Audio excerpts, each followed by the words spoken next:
Another topic, surprise, that neither one of us are qualified to talk about. 5 things you should find out before getting married. Oh, so all the married folks. Okay, we'll just go down these little bullet points here. All right.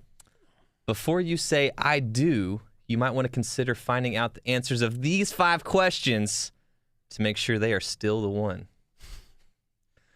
When the topics of kids come up, do you want them? Do they? How many? When? Although this conversation might seem lighthearted, eventually you might want a firm answer. And my whole deal is like, eventually I do want kids, but just hold on. Let's listen to this sound for a second.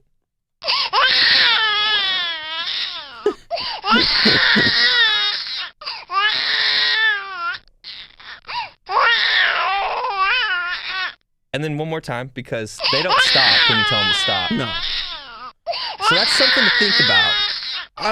Do you really want kids? Because you have to talk over the baby crying? Okay, that's enough. Yeah. I feel like some people say no, and then I've heard stories where they change their mind.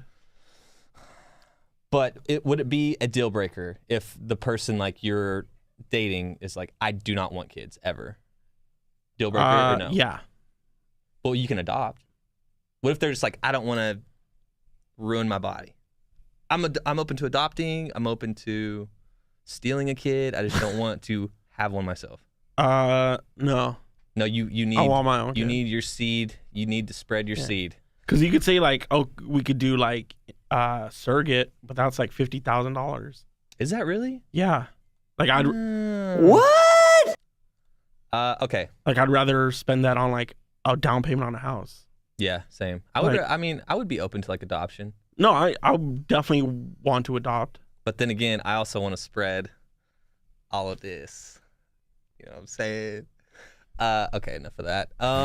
Talk about finances. How do they view money? Mm-hmm. Or who will handle it? Will you be combining finances? Do they have debt? Do you? Money issues are a big cause of divorce. Yeah. I agree. Yes, I do agree. Yeah. I feel like both my parents had their own like separate accounts, but there was also a joint, and they'd share money. And like they would take part of their paychecks and put it into the joint in case of emergencies. And I'm down with I that. feel like that's a step I'm not ready to take. Unless, of course, But you're getting married. I have a sugar mama. What if you marry a sugar mama? Or a sugar daddy? If you're listening to this, you need a sugar daddy. Whatever. Sugar mama, sugar daddy, sugar person. Someone that's rich that will pay for your shit. I'm down for all of that. But you wouldn't share your money if you were the wealthier of you and your partner? I mean, if you're making the steps to get married, I feel like you have to. Yeah. Okay. I'm not saying all of it, but Yeah, I mean, buy you so far I'm okay with this list. dinner every now and then. Yeah. Make sure Golden Corral. go to Golden Corral, stay all day, get your freaking money's worth. Make sure you know how they get along with friends and family, or how they speak to others. Okay, I that bullet point's bullshit. Don't marry a shitty person that doesn't get along with people. Yeah. Don't marry a fucking turd. How about that? Yeah. Find out how compatible you are with physical. Oh, here we go. With physical One thing touch. I've heard, like, just in general, is like always pay attention to how people treat servers, because like Hold on, let me get you a bill. because servers, a lot of things that happen are out of their control. Mm-hmm. And if I was in that position, that's how you would treat me. So I'm always extra nice to servers. Or I can just understand. not even servers, just people that have jobs that are considered like lower class jobs. Yeah. Like they probably, quote unquote, someone who's beneath you. Yeah. There's no reason to be rude. How do they treat that person? Yeah.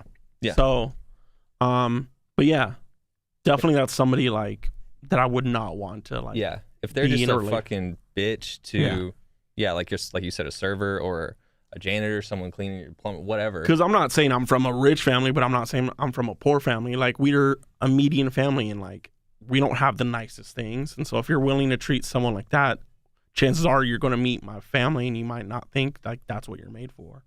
So like going out on dates and seeing how people react in certain situations, It's always crucial.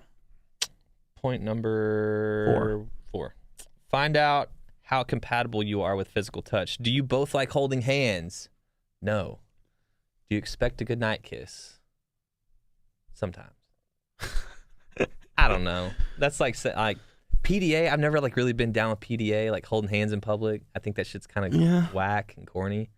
I think it's the mood. I'm definitely a touch person. I guess like people say like that's my language of love. Like touch. Like I like being touched. Like whether like someone puts their hand on my head or like rubs my earlobes or like I just get a sense of like comfort around that. But to like someone might not like to be touched, and those are things you could work through, and that's like compromise in a relationship. Yeah, that's not a deal breaker. Yeah.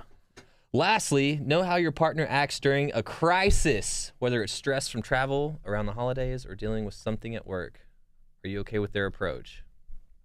Again, I feel like that would be a deal breaker because I'm not sure if this is right. Allegedly, any word that buffers or keeps me out of trouble. I feel like in the past, out of the many people that I've dated, I feel like I've experienced that with a few different people where I've been like,